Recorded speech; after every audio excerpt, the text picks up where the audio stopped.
안철수가 카이스트 들어갈 때 그리고 안철수가 서울대 들어갈 때 공교롭게도 김미경 교수가 같이 묶음으로 따라와요. 여기에 이제 그 이야기 핵심이 있는 건데 여러분들은 지금 이 사람의 이름을 기억하셔야 됩니다. 정문술. 핵심 코어였죠. 정문술 씨는. 정문술이라고 하는 기업인 미래산업 회장, 당시 회장이었고요. 이분이 카이스트에 300억을 기부하면서 이제 카이스트하고 인연이 생기는 그런 부분이 생기는데 그래서 카이스트에서 갖고 있던 영향력이 되게 막강하다. 엄청나게 막강했던 사람인데 그 사람이 이제 안철수 씨를 영입하게 되면서부터 이제 사단이 생기는 거예요. 구체적인 정말 팩트 폭격을 당하고 싶으신 분들은 저랑 최민희 의원이랑 단둘이 방송한 지금 방송 나가는 이 시점에 나와 있을 국민라디오 민정당 방송을 들어보시면 팩트 폭격할 정도로 굉장히 자세하게 나옵니다. 근데 그 이야기는 거기서 겹쳐서 이야기를 하니까 좀 빼고요. 그러니까 안철수 씨가 카이스트로 들어갈 때 김미경 교수는 또 카이스트로 이렇게 채용이 되는 그리고 카이스트의 실적 같은 것이 거의 없음에도 불구하고 안철수 후보가 서울대 교수로 갈 때 정확히 말하면 융합과학기술대학원장에 취임했을 때도 불과 2달 정도 후에 김미경 교수가 서울대에 또 임용이 되는데 그 임용의 기준이 미달했음에도 불구하고 채용이 됐다 이런 이야기를 하는 겁니다. 그게 이제 지금 1+1 논란인데 이 방송을 들으시는 분들이 이해 못하실 수도 있어요. 뭐 그럴 수도 있지. 안철수가 사회적으로 이미 저명한 사람이고 V3 백신이라는 이런 걸로 그런 사람이 뭐 대학교 교수가 되는 게 문제냐 이렇게 하시는데요. 핵심은 그게 아닙니다. 복잡하게 말하면 복잡해질 것 같으니까 쉽게 말씀드릴게요. 이명박 정권 때예요. 2008년부터 2011년 사이에 일어난 일들이에요. 그때 안철수 씨는 이명박이 만든 각종 위원회에 여기저기 꽂혀있던 굉장히 이명박 정권과 밀접한 관계를 갖고 있던 사람입니다. 정치인이 아니기 때문에 밖으로 드러난 무슨 당직자이거나 뭐 장관 이런 건 아니었지만 특별위원회 같은 데서 안철수 씨는 굉장히 이명박 정권에 쓰임을 되게 많이 받은 사람인데 그 당시 안철수가 그런 위치에 있다 보니까 카이스트라든지 서울대에서 정권의 핵심으로 인식을 하고 안철수를 이렇게 영입을 하게 되면 정부 보조금 같은 거나 정부로부터 특혜를 되게 많이 받게 되는 측면. 그렇게 영입을 하면 근데 그 영입하는 과정에서 안철수라든지 김미경 교수가 굉장히 특혜를 받은 정황들이 드러나 있었다는 거죠. 이게 특혜로 얼룩져 있어요. 안철수 씨 같은 경우도 석좌 교수로 임명되는 조건들이 있습니다. 그 조건들을 전혀 충족하지 못한 채로 그냥 석좌 교수로 임명하고요. 그러다가 좀 있다가 서울대로 교수로 오는 것도 요건에 충족하지 않아요. 그러면 서울대에서 관련되어 있는 위원회 같은 게 열려가지고 심사를 하는데 그 심사에서 떨어지신 분의 스펙이 김미경 교수 같은 경우는 그래요. 떨어지신 분 스펙이 김미경 교수보다 훨씬 나옴에도 불구하고 김미경 교수가 임용되는 여러 가지 과정들이 있다는 것이죠. 그래서 이제 서울대 2011년에 서울대 제5차 정년보장교원 임용심사위원회 회의록에 보면요. 김미경 교수에 대해서 심사위원들이 한 말이 있어요. 연구 실적이 미흡해서 전문성을 판단하기 어렵다. 추천할 경우 위원회 심사 기준에 대한 내부적인 비판과 정년 보장 심사 기준에 대한 대외적인 논란이 발생할 가능성이 높다. 이러면서 심사위원들이 김 씨에 대해서 부적격하다는 얘기까지 내려오는데 지금 여러 가지 드러난 정황들을 보면 차용하겠다는 계획을 미리 세워놓고 이 심사위원회 같은 걸 요식행위로 열었을 가능성이 높은 여러 가지 정황 증거들이 나오고 있어요. 예. 주윤발님의 트윗입니다. 서울대 의과대학 전임교수 특별채용계획은 2011년 4월 21일에 수립.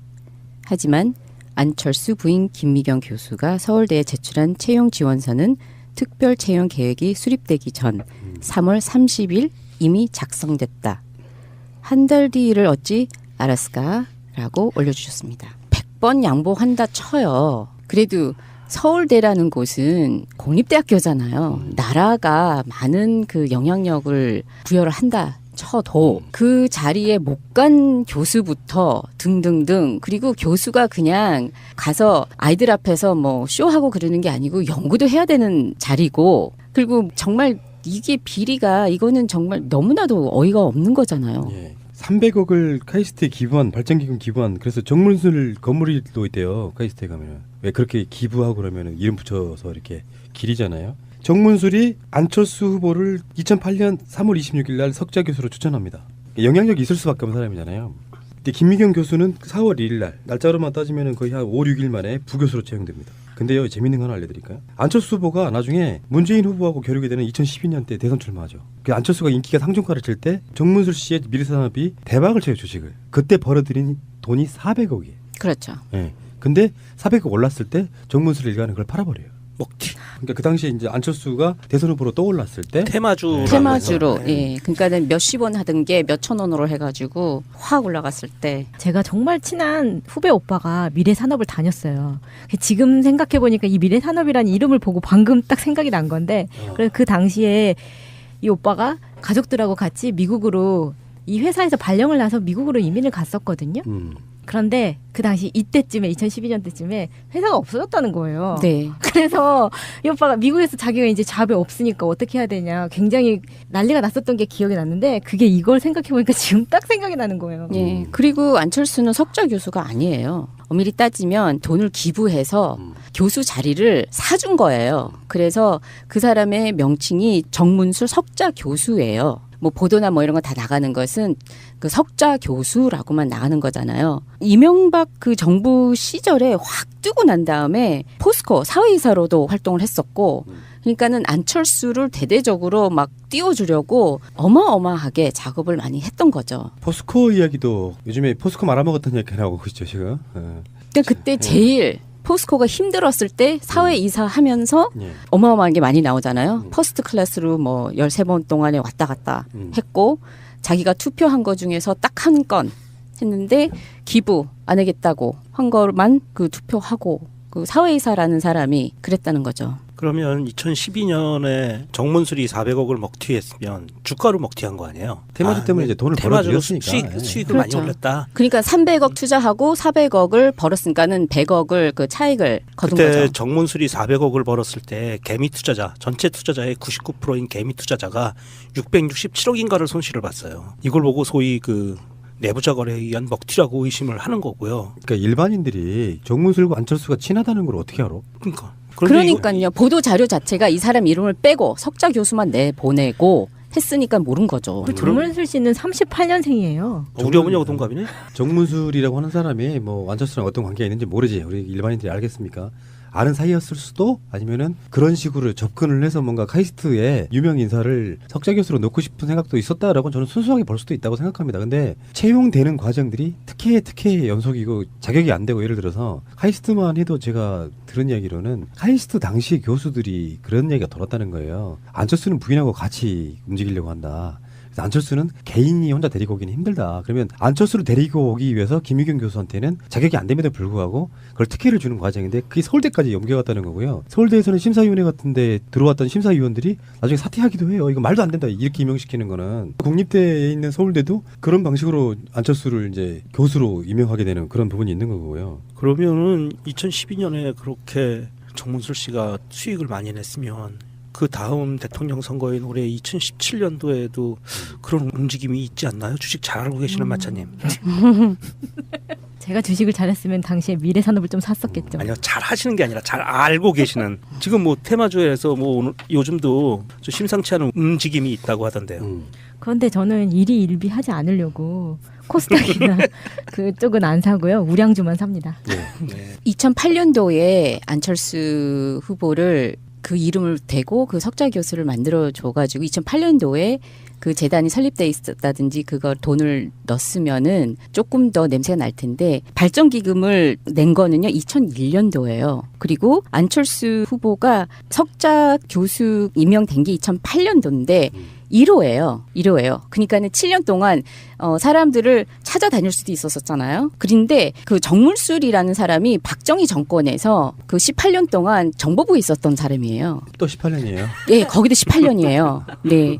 그리고 난 다음에 대선 출마 5일 전에 정문술 주식이 뻥튀기 돼가지고 5일 전에, 그 선언하기 5일 전에 팔아버린 거죠. 그러니까 이게 모르고 했다고 하기로는 정말 너무 냄새가 나는 게 많다는 거죠. 자, 제가 안철수가 이명박 정권에서 어떤 일을 맡았었는지 차례차례 하나. 네. 이명박 대통령 직속 미래기획위원회 미래경제 산업분과 위원 2008년부터, 국가정전략위원회 위원 2009년부터, 방송통신위원회 이때는 최시중이 위원장이었습니다. 기술자문위원 2010년부터, 지식경제부 지식경제 R&D 전략기획단 비상근 위원 2010년부터, 대통령 직속 미래기획위원회 제2기 민간위원 2010년부터. 자, 요런 직책을 맡고 있었고요. 좀 더 깊이 들어가서 몇 가지만 더 말씀드리겠습니다.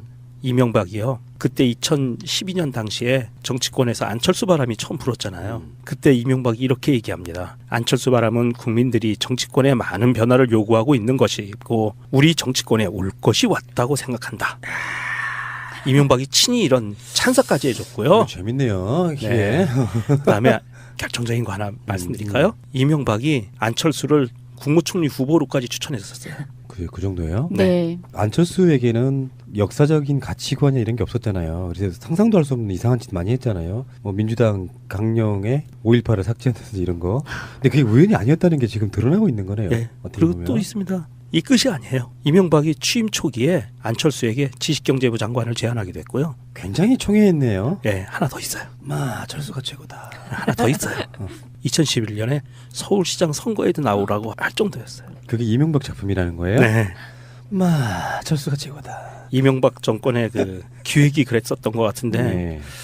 다 그거는 무산됐던 것 같아요. 그런 거군요. 그러니까 이명박 입장에서는 모르겠어요. 박근혜에게 주고 싶은 생각은 없었던 그렇죠. 그런 느낌을 그러니까 박근혜 견제용으로라도 뭔가 새로운 신진 세력으로서의 신선한 정치인 하나 키우고 싶었던 그런 의도가 좀 보이는 게 사실이고 그것이 이제 후광으로 작용해서 카이스트라든지 서울대가 뭐 안철수를 영입하는 그런 부분도 좀 생기는 것 같고요. 탈당하신 게 얼마나 다행인지.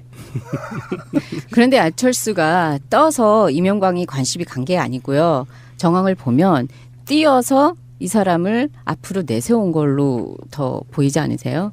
그러니까 예를 들어서 뭐 예능 프로그램에 나간다든지 뭐 이런 것을 우연히 그리고 뭐 안랩에서 내보낸 것들이 우연히 잘 된 거라고 하게 보기에는요. 제가 그 당시에는 IT 업계에서 굉장히 활발하게 활동하고 있었거든요. 저 이 안랩 때문에 얼마나 물을 먹었고 미국에서 얼마나 욕 바가지로 먹었는지 몰라요. 그래도 나름 우리 부모님 덕에 애국심에 불타가지고 다른 바이러스를 사용하지 않고 엔티바이러스를 사용하지 않고 이거를 여기저기 그 교육청에다 뭐 넣었다가 정말 위약금을 물어낸 게 어마어마해요. 그러니까 이게 좋은 제품이 아니었었어요. 아예 처음부터. V3 릴렉스 하시고요. 릴렉스 발음 한번 해주세요. 릴렉스. 릴렉스. 아니 그리고 지인들도 그 뭐 한컴이나 뭐 다 있어가지고 그래도 어느 정도였었는데 이 사람은요 진짜 띄워주는 순간부터 앞불싸 큰일이다 예. 라고밖에 생각 못했어요. 자 다시 한 번 말씀드려요. 김미경 교수 관련한 팩트. 그 팩트는 박원석 최민희의 민정당을 비슷한 시간에 올라오는 거 꼭 들어보시기 바라고요. 김미경 교수 건에 대해서는 뭐 의혹 제기 이런 걸 떠나가지고요. 이런 식으로 특혜가 횡행했다는 것 자체가 좀 말이 안 되고 제가 그 방송에서 드린 말씀이 있어요. 문재인 후보의 부인인 김정숙 여사가 이런 식으로 뭔가 특혜를 받은 사회활동하는 사람이었다면 언론들이 그냥 뒀을까요? 구속영장 청구됐죠. 예. 지금 유일하게 문준영 씨에 대한 특혜 채용 이야기가 나오는데 말도 안 되는. 이야기 들어보니까 다 이해가 되는 구석이 있더라고요. 그러니까 나도 처음에는 좀 이상하다고 느꼈던 부분이 솔직히 조금은 있었는데 전말을 다 들어보니까 그럴 수밖에 없었겠구나. 자기 아버지가 유학 안 보내주니까 자기 아버지 성격을 보면 자기 아는 사람이라고 해서 자기 아는 사람 아들 채용 부탁할 사람 아니고 인기 하나도 없던 거의 신생 고용정보원에 어떻게 취직을 했는데 그렇게 취직을 해가지고 돈을 벌어서 유학한 아들에 대한 이야기예요. 나머지 악의적으로 저는 할 필요가 없다고 생각이 들고 나머지는 다 부수적으로 따라오는 이야기라고 생각이 들고. 문준용 씨가요. 너무 잘난 아버지를 둬서 문준용 씨 인생에 많이 피해를 본 거예요. 내가 보기에 문재인 후보가 잘못한 거예요. 그거는 자식 그렇게 신경 안 쓰면 어떻게 막 특혜 채용도 해주고 에? 맞아. 돈도 좀 팍팍. 학비도 좀 보내서 1+1으로 청와대 데리고 들어가고 뭐 그래야지. 그렇죠. 미국에 유학을 갔는데 뭐 한 5년쯤 지나고 나니까 학교만 열심히 다녔는데 통장 잔고가 1억 1,000만 원 정도 되고 뭐. 그 서울대 석자 기수로 막 들어가 버리고 그러지. 그건 충족하지 않아요. 그러면 서울대에서 관련되어 있는 위원회 같은 게 열려가지고 심사를 하는데 그 심사에서 떨어지신 분의 스펙이 김미경 교수 같은 경우는 그래요. 떨어지신 분 스펙이 김미경 교수보다 훨씬 나옴에도 불구하고 김미경 교수가 임용되는 여러 가지 과정들이 있다는 것이죠. 그래서 이제 서울대 2011년에 서울대 제5차 정년보장교원 임용심사위원회 회의록에 보면요. 김미경 교수에 대해서 심사위원들이 한 말이 있어요. 연구 실적이 미흡해서 전문성을 판단하기 어렵다. 추천할 경우 위원회 심사 기준에 대한 내부적인 비판과 정년 보장 심사 기준에 대한 대외적인 논란이 발생할 가능성이 높다. 이러면서 심사위원들이 김 씨에 대해서 부적격하다는 얘기까지 내려오는데 지금 여러 가지 드러난 정황들을 보면 차용하겠다는 계획을 미리 세워놓고 이 심사위원회 같은 걸 요식행위로 열었을 가능성이 높은 여러 가지 정황 증거들이 나오고 있어요. 예. 주윤발님의 트윗입니다. 서울대 의과대학 전임교수 특별 채용 계획은 2011년 4월 21일에 수립. 하지만 안철수 부인 김미경 교수가 서울대에 제출한 채용 지원서는 특별 채용 계획이 수립되기 전 3월 30일 이미 작성됐다. 한 달 뒤를 어찌 알았을까? 라고 올려주셨습니다. 100번 양보한다 쳐요. 불구하고 채용이 됐다 이런 이야기를 하는 겁니다. 그게 이제 지금 1+1 논란인데 이 방송을 들으시는 분들이 이해 못하실 수도 있어요. 뭐 그럴 수도 있지. 안철수가 사회적으로 이미 조명한 사람이고 V3 백신이라는 이런 걸로 그런 사람이 뭐 대학교 교수가 되는 게 문제냐 이렇게 하시는데요. 핵심은 그게 아닙니다. 복잡하게 말하면 복잡해질 것 같으니까 쉽게 말씀드릴게요. 이명박 정권 때예요. 2008년부터 2011년 사이에 일어난 일들이에요. 그때 안철수 씨는 이명박이 만든 각종 위원회에 여기저기에 꽂혀 있던 굉장히 이명박 정권과 밀접한 관계를 갖고 있던 사람입니다. 정치인이 아니기 때문에 밖으로 드러난 무슨 당직자이거나 뭐 장관 이런 건 아니었지만 특별위원회 같은 데서 안철수 씨는 굉장히 이명박 정권에 쓰임을 되게 많이 받은 사람인데 그 당시 안철수가 그런 위치에 있다 보니까 카이스트라든지 서울대에서 정권의 핵심으로 인식을 하고 안철수를 이렇게 영입을 하게 되면 정부 보조금 같은 거나 정부로부터 특혜를 되게 많이 받게 되는 측면. 그렇게 영입을 하면 근데 그 영입하는 과정에서 안철수라든지 김미경 교수가 굉장히 특혜를 받은 정황들이 드러나 있었다는 거죠. 이게 특혜로 얼룩져 있어요. 안철수 씨 같은 경우도 석좌 교수로 임명되는 조건들이 있습니다. 그 조건들을 전혀 충족하지 못한 채로 그냥 석좌 교수로 임명하고요. 그러다가 좀 있다가 서울대로 교수로 오는 것도 요건 안철수가 카이스트 들어갈 때 그리고 안철수가 서울대 들어갈 때 공교롭게도 김미경 교수가 같이 묶음으로 따라와요. 여기에 이제 그 이야기 핵심이 있는 건데 여러분들은 지금 이 사람의 이름을 기억하셔야 됩니다. 정문술. 핵심 코어였죠. 정문술 씨는. 정문술이라고 하는 기업인 미래산업 회장, 당신 회장이었고요. 이분이 카이스트에 300억을 기부하면서 이제 카이스트하고 인연이 생기는 그런 부분이 생기는데 그래서 카이스트에서 갖고 있던 영향력이 되게 막강하다. 엄청나게 막강했던 사람인데 그 사람이 이제 안철수 씨를 영입하게 되면서부터 이제 사단이 생기는 거예요. 구체적인 정말 팩트 폭격을 당하고 싶으신 분들은 저랑 최민희 의원이랑 단둘이 방송한 지금 방송 나가는 이 시점에 나와 있을 국민라디오 민정당 방송을 들어보시면 팩트 폭격할 정도로 굉장히 자세하게 나옵니다. 근데 그 이야기는 거기서 겹쳐서 이야기를 하니까 좀 빼고요. 그러니까 안철수 씨가 카이스트로 들어갈 때 김미경 교수는 또 카이스트로 이렇게 채용이 되는 그리고 카이스트의 실적 같은 것이 거의 없음에도 불구하고 안철수 후보가 서울대 교수로 갈 때 정확히 말하면 융합과학기술대학원장에 취임했을 때도 불과 2달 정도 후에 김미경 교수가 서울대에 또 임용이 되는데 그 임용의 기준이 미달했음에도 그래도 서울대라는 곳은 공립대학교잖아요. 나라가 많은 그 영향력을